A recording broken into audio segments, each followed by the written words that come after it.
Channel చూస్తున్న ప్రతి ఒక్కరికి నూతన సంవత్సర శుభాకాంక్షలు తెలియజేస్తున్నాను. ఈ సంవత్సరంలో 2025లో మనం తీసుకునేటువంటి తీర్మానాలు, మనం చేసేటువంటి రిజల్యూషన్ గురించి ఈ వీడియోలో మీకు వివరించేటువంటి ప్రయత్నం చేస్తాను. మన పోరాటమే సమాన హక్కుల సవరణ చట్టం, దానిని ఈక్వల్ రైట్స్ అమెండ్మెంట్ యాక్ట్ అంటున్నాం. ఈ ఉద్యమం కూడా గత సంవత్సరం వరకు పరోక్షంగా, ప్రత్యక్ష కార్యక్రమాలు లేకుండా పరోక్షంగా సోషల్ మీడియాల్లో ఈఆర్ఏ టీవీ ఛానల్ ద్వారా మనం ప్రచారం చేయడము, ఉద్యమానికి సంబంధించినటువంటి విషయాలను పరిశీలించి పరిశోధించి క్షుణ్ణంగా చేసినటువంటి పరిశీలన నేపథ్యం లోపల మన ఉద్యమాన్ని తీవ్రతరం చేయడం కోసం, ఉద్యమాన్ని ఉధృతం చేయడం కోసం ఈ సంవత్సరం లోపల ఈ రిజల్యూషన్ను, ఈ తీర్మానాన్ని మీ ముందు ఉంచుతున్నాను. ఇందులో ఈ సంవత్సరము మనం చేయాల్సినటువంటి కార్యక్రమం ఏంటి అంటే, ప్రత్యక్షంగా ఈ ఉద్యమం గురించి ప్రజల భాగస్వామ్యంతో ఇంటలెక్చువల్ సంఘాల చేత మనం ఒక సంఘాన్ని ఏర్పాటు చేసుకొని ప్రజల ముందుకు ఉద్యమాన్ని గురించి చెప్పి ఉద్యమాన్ని ఉధృతం చేసేటువంటి విధానమే ఈ సంవత్సరం మనం చేసేటువంటి ఒక ఎజెండాగా పెట్టుకోవడం అనేటువంటి జరిగింది. ఈ సంవత్సరంలో మనం ప్రతిపాదిస్తున్నటువంటి తీర్మానంలో ముఖ్యంగా ప్రజల భాగస్వామ్యము, సమాన హక్కుల సవరణ చట్టం, ఒక సంఘాన్ని ఏర్పాటు చేసుకొని దేశవ్యాప్తంగా ఉద్యమాన్ని ఉధృతం చేస్తూ ఈ సమాన హక్కుల సవరణ చట్టం కోసం మనం చేసేటువంటి ప్రయత్నము, మనం ఎన్నుకునేటువంటి లక్ష్యాల గురించి పూర్తి స్థాయిగా అవగాహన కల్పించి మరి ఉద్యమాన్ని ఉధృతంగా చేయాలని చెప్పేసి లక్ష్యంగా మన తీర్మానాన్ని ఈ సంవత్సరం తీసుకోవడం అనేటువంటి జరిగింది. అయితే తెలుగు రాష్ట్రాల్లో ముఖ్యంగా తెలంగాణ, ఆంధ్రప్రదేశ్ లోపల ఈ రాబోయే కొద్ది రోజుల్లో సమాన హక్కుల సవరణ చట్టం సంబంధించినటువంటి ఉద్యమ సంఘాన్ని ఏర్పాటు చేసుకొని జాతీయ స్థాయి లోపల కార్యక్రమాలను ఏర్పాటు చేసుకొని ఉద్యమానికి సంబంధించినటువంటి ప్రజల భాగస్వామ్యం చేత కార్యక్రమాలు అనేటువంటిది ఈ సంవత్సరము మనం చేయబోయేటువంటి ముఖ్యమైనటువంటి తీర్మానం. అదేవిధంగా మనకు తెలుసు, ఈ దేశంలో కులాలకు సంబంధించినటువంటి పోరాటాలు, వర్గాలకు సంబంధించినటువంటి పోరాటాలు, ప్రాంతీయ అభిమానం చేత పోరాటాలు, ఉద్యమాలు, రిజర్వేషన్ల కోసమై ఉద్యమాలు అనేటువంటివి నిత్యము ఈ దేశం లోపల చేస్తున్నటువంటి మాట వాస్తవం. కానీ వాటి వల్ల ఈ దేశం లోపల సమానమైనటువంటి హక్కులు కల్పించడం అనేటువంటిది కానీ, సమానమైనటువంటి అవకాశాలు అందరికీ దక్కుతాయనేటువంటి విషయం లోపల మనకు స్పష్టత అనేటువంటిది లేదు. దానికోసమే మనం రిజర్వేషన్ల కోసమై, కులాల కోసమై, ప్రాంతీయ అభిమానం చేత, వర్గాల చేత జరిగేటువంటి పోరాటాలకు అతీతంగా వాళ్ళకు వ్యతిరేకంగా మనం మెరుగైనటువంటి సమాన హక్కులు, దేశాభివృద్ధి కోసము, ఈ దేశం లోపల సమానత్వం తీసుకురావడం కోసం మనం చేసేటువంటి పోరాటమే సమాన హక్కుల సవరణ చట్టం. ఈ ఉద్యమం ఎందుకు ప్రారంభిస్తున్నాము, దేనికోసం ప్రారంభిస్తున్నాం అని అంటే, ఈ దేశంలో 42వ రాజ్యాంగ సవరణ చేస్తూ 1976లో సోషలిజం అనేటువంటి ఒక పదాన్ని ఇండియన్ కాన్స్టిట్యూషన్లో చేర్చడం అనేటువంటి జరిగింది.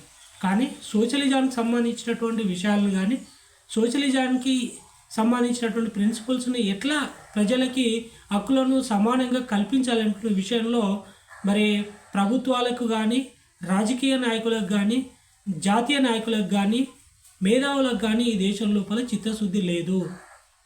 ఫలితంగానే సోషలిజానికి సంబంధించినటువంటి సిద్ధాంతాలు, సోషలిజానికి సంబంధించినటువంటి ఆదర్శాలు నియమాలు ఈ దేశంలో ఇంప్లిమెంట్ కావట్లేదు.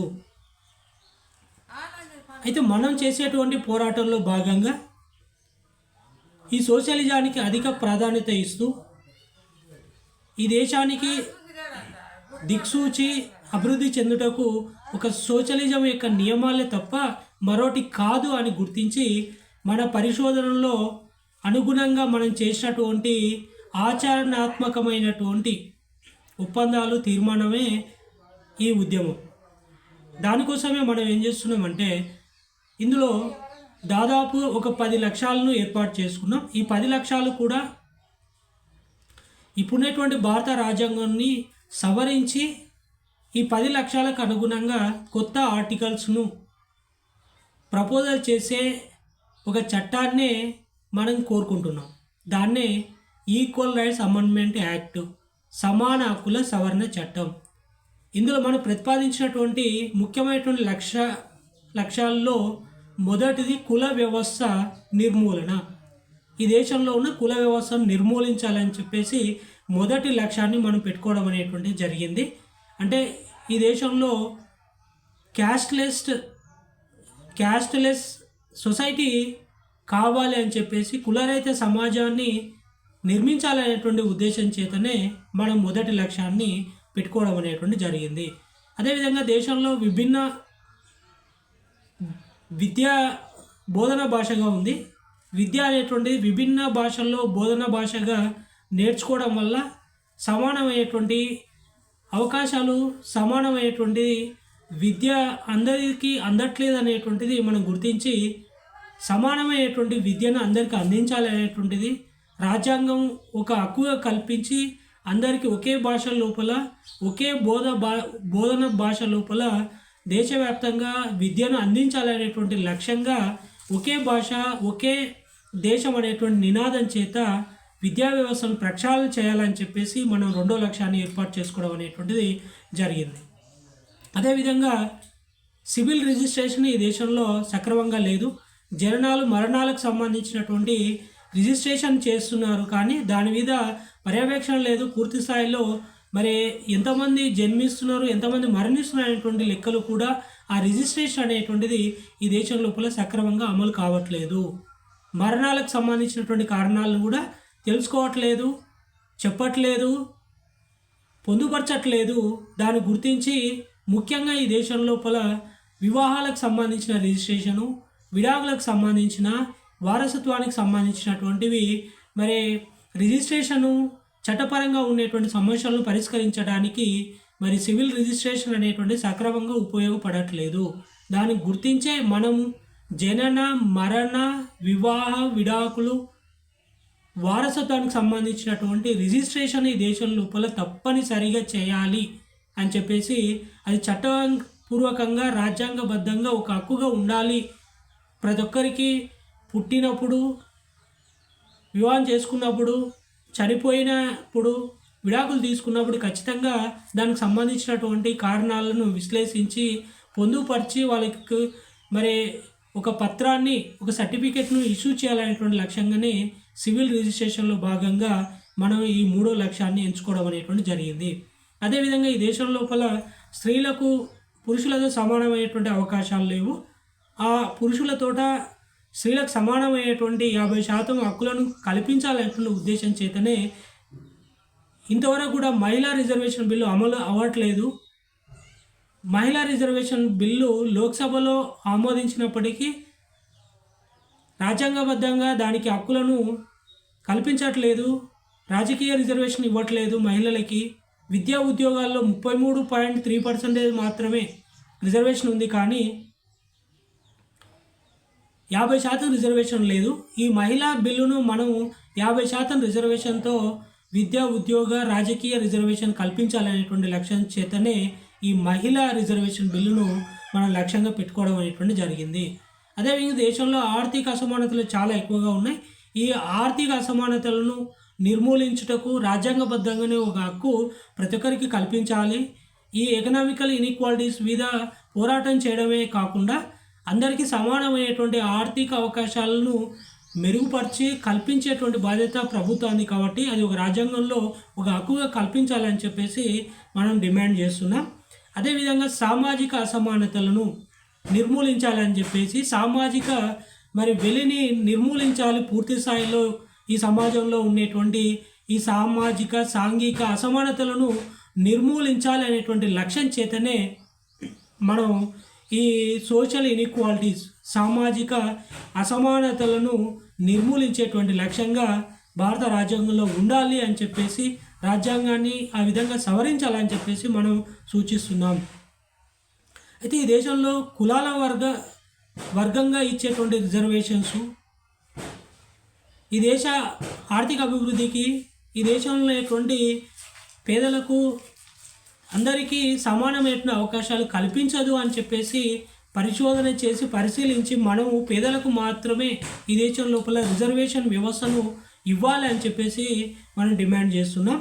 అదేవిధంగా సామాజిక ప్రజాస్వామ్యాన్ని కట్టుబడి భారత రాజ్యాంగం పనిచేయాలని చెప్పేసి పనికి తగ్గ వేతనం లింగం ఆధారంగా పురుషులకు స్త్రీలకే కాకుండా ప్రైవేటు అనేటువంటి వ్యత్యాసాలు లేకుండా సమాన పనికి సమాన వేతనాలు కల్పించాలి. ఇప్పుడున్నటువంటి సమాజంలో సమాన పనికి అసమానమైనటువంటి వేతనాలు లింగం ఆధారంగా ప్రైవేటు ప్రభుత్వం పరంగా అని చెప్పేసి అసమానమైనటువంటి వేతనాలు ఇవ్వడం అటువంటి జరుగుతుంది. సమాన పనికి సమాన వేతనాలు లింగం ఆధారంగా ప్రభుత్వ ప్రైవేటు పరంలో అన్ని రంగాల్లో ఖచ్చితంగా ఇవ్వాలి అని చెప్పేసి సమాన పనికి సమాన వేతనం ఇవ్వాలి అని చెప్పేసి మనం లక్ష్యాన్ని ఏర్పాటు చేసుకొని భారత రాజ్యాంగం లోపల ఒక హక్కుగా ఉండాలని చెప్పేసి డిమాండ్ చేస్తున్నాం. అదేవిధంగా 4 అంచెల పంచాయతీరాజ్ వ్యవస్థ ఈ దేశంలో పంచాయతీరాజ్ వ్యవస్థ వల్లనే గ్రామీణ ప్రాంతం అనేటువంటిది అభివృద్ధి చెందడానికి అవకాశం ఉంటుంది. ఈ 3 అంచెల పంచాయతీరాజ్ విధానం వల్ల ఈ దేశం అనేటువంటిది అభివృద్ధి చెందట్లేదు. కొన్ని రాష్ట్రాల్లో 2 అంచెల పంచాయతీరాజ్ విధానం ఉంది.